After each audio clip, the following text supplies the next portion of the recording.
Welcome back to Notre Dame Stadium, and we are still in the second quarter.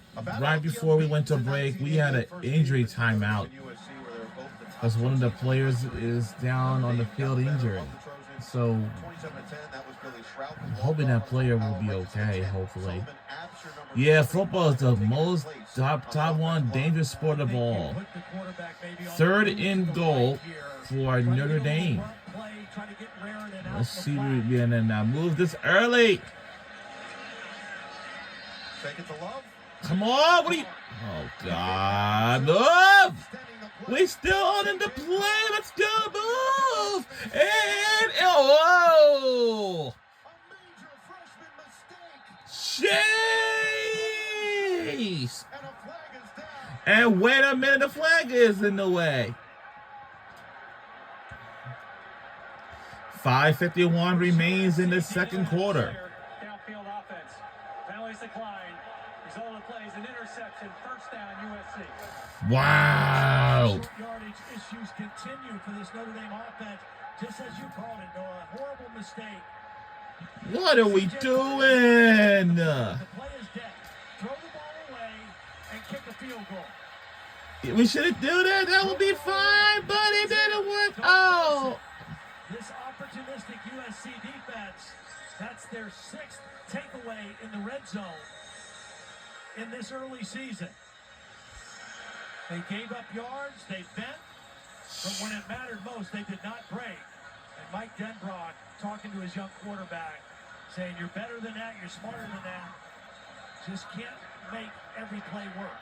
Sometimes the defense wins.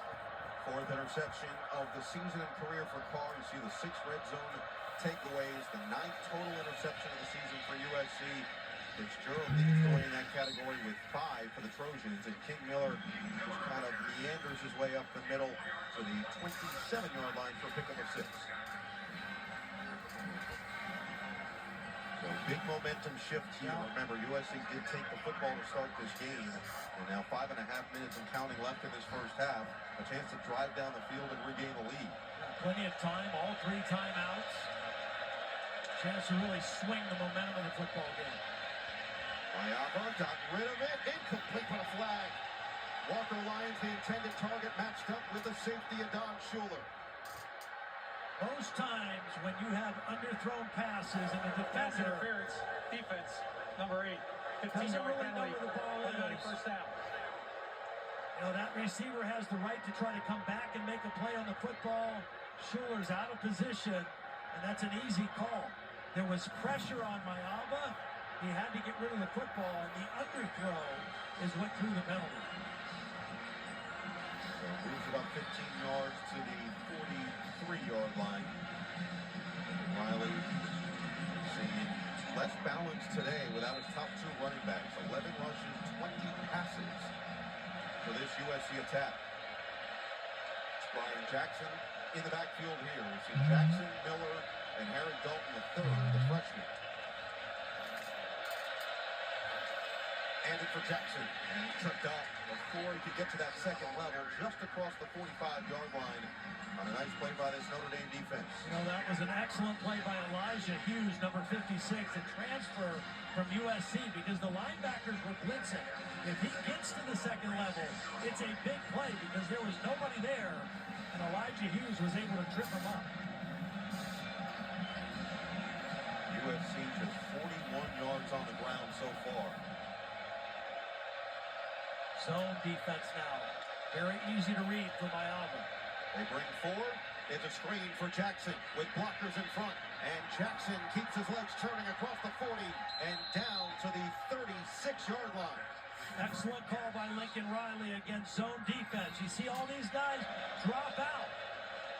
You've got space to run the screen. You can get your blockers out in front. Very different than running a screen against man-to-man. We've seen Notre Dame defend that today, but against the zone, USC with a big play. First headed down for the Trojans. It's Mayava on course, and another completion down low to Lane for a first down. This time 14 yards on the pickup. This USC offensive line that played so well a week ago, maybe not opening up the running holes as much as they did a week ago, but the pass protection has been pretty solid.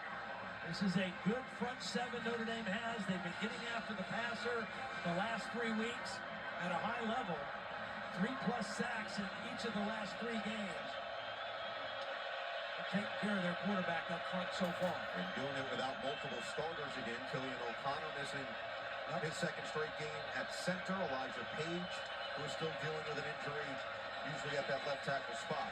Miller gets stood out. Nowhere to go for King. You know, when we talked to Lincoln Riley, I mean, he was very emphatic saying, you know, we're actually playing without 3 starters. And the reason he says that is they had a projected starter, DJ Wingfield, who transferred from Purdue, but he was projected to be a starter. His waiver for eligibility was not allowed by the NCAA, and so he hasn't played at all, but they counted on him being a starter. So technically, 3 guys they were counting on not in there. But he's also very happy with the depth that they've created at that position now.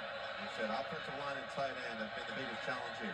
Here's Mayava with a shot towards the end zone, incomplete. Tight coverage and a flag down. Jacoby Lane this time matched up with Christian Gray. And again, it's a little bit of an underthrown ball. Pass interference, defense, number 6. Now, I think this could have gone either way. I think this was offensive pass interference.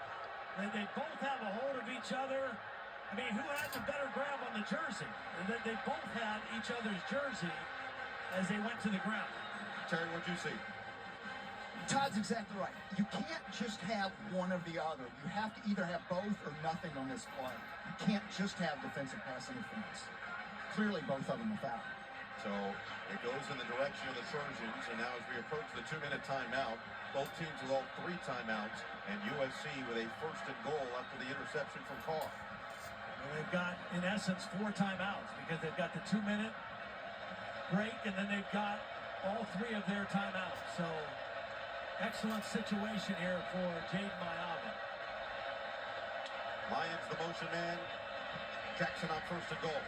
And just no running room for this USC offense. Yeah, I think they may have to think about Mayava on a design quarterback run.